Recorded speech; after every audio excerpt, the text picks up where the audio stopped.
हमेशा की तरह बिहार में एक और पुल ढाया गया। बरारी पुल देख पा रहे हैं, गिर गया है विक्रमशिला सेतु। अभी देख पर अभी ताजा 10-15 मिनट की है। ये कोई आम पुल नहीं है, देश का छठा सबसे बड़ा रिवर ब्रिज में से एक है, जिससे लाखों लोग रोजाना गुजरते थे। लेकिन इसके गिरने के बाद लोग नाव से सफर करने पर मजबूर हो गए हैं, जिसका नाम विक्रमशिला पुल है, जो बिहार के भागलपुर शहर में स्थित गंगा नदी के ऊपर खड़ा है, जो उत्तर और दक्षिण बिहार को जोड़ता है। ये सब इसलिए क्योंकि विक्रमशिला पुल के दीवारों को टूटने और दरारें पड़ने पे प्रशासन ने नजरअंदाज किया।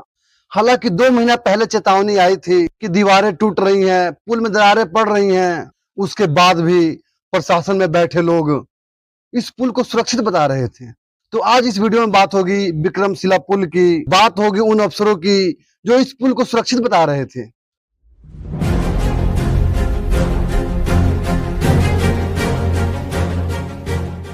नमस्कार, राजू की जुबानी यूट्यूब चैनल में आपका स्वागत है। 3 मई 2026 करीब रात 12 बजे से 1 बजे के बीच में बिहार के भागलपुर शहर में गंगा नदी पर स्थित विक्रमशिला पुल गिर गया और गंगा में समाहित हो गया। करीब 5 किलोमीटर लंबा पुल जो दशकों से उत्तर की लापरवाही की वजह से धराशायी हो गया। शुक्र है उन लोगों का जो पुल के पिलर नंबर 133 को नदी में धंसते देख प्रशासन को इतला किया और फिर प्रशासन की तरफ से ट्रैफिक को रोक दी गई, वरना एक बहुत बड़ा हादसा हो जाता।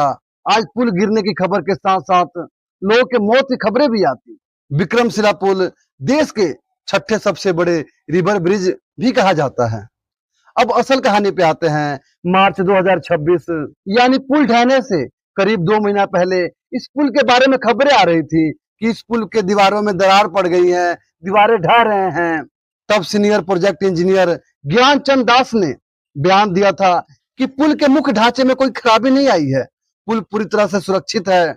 अधिकारियों का कहना था कि पुल का हिस्सा नहीं टूटा है, जो टूटा है एक फॉल्स वॉल है, यानी एक अस्थायी दीवार जो कि पानी का दबाव कम करने के लिए बनाई गई थी, जिसे निर्माण खत्म होने के बाद उस दीवार को हटाना होता है। परंतु वो दीवार अब खुद गिर रही है, इससे कोई दिक्कत नहीं है। एसडीओ विकास कुमार ने खुद मौके पे जाके कहा था कि जो दीवार गिर रही है वो पुल का मुख्य हिस्सा नहीं है।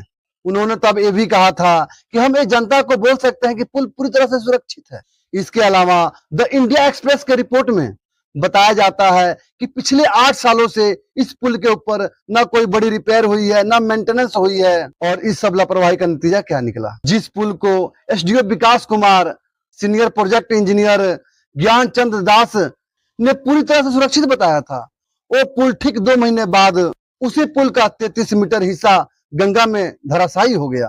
फिर सवाल वही, पुल की दीवारें गिर रही थी, दरारें आ रही थी, फिर प्रशासन के लोगों की आंखों पे काली पट्टी क्यों? जो मीडिया पुल के डैमेज होने की बात कर रही थी, उन्हें गलत साबित क्यों किया जा रहा था? जो लोग सोशल मीडिया पे सवाल उठा रहे थे, उन्हें अफवाह क्यों बताया गया? और वो माइक्रो सस्पेंड जो मार्च में जारी किया गया था, वो कहाँ गया? उसकी रिपोर्ट कहाँ है? जब एक कोलैप्स हुआ तब रोड कंस्ट्रक्शन डिपार्टमेंट का एक एग्जीक्यूटिव इंजीनियर को सस्पेंड कर दिया गया। लेकिन फिर सवाल तो यह है साहब, क्या इस पूरे कोलैप्स में अकेला सिर्फ एक आदमी जिम्मेवार है? क्या SDO Vikas Kumar, senior project engineer Gyanchand Das की कोई जिम्मेवारी नहीं? स्थिति ऐसी बनाई गई कि पूरी सिस्टम की गलती एक आदमी के कंधे पर रख दिया गया और उसे सस्पेंड कर दिया गया, बाकी सबको बचा लिया गया। इससे पहले भी बिहार में बड़े बड़े पुल ढहने की तस्वीरें सामने आई हैं। 2024 में 1 महीने में करीब 12 पुल ढह गए। 2024 से पहले 1.5 साल में करीब 1.5 दर्जन से अधिक पुल ढहे। हर बार जांच हुई, अफसर सस्पेंड हुए, ट्रांसफर हुए और फिर कुछ महीने बाद वही कहानी दोहराई गई।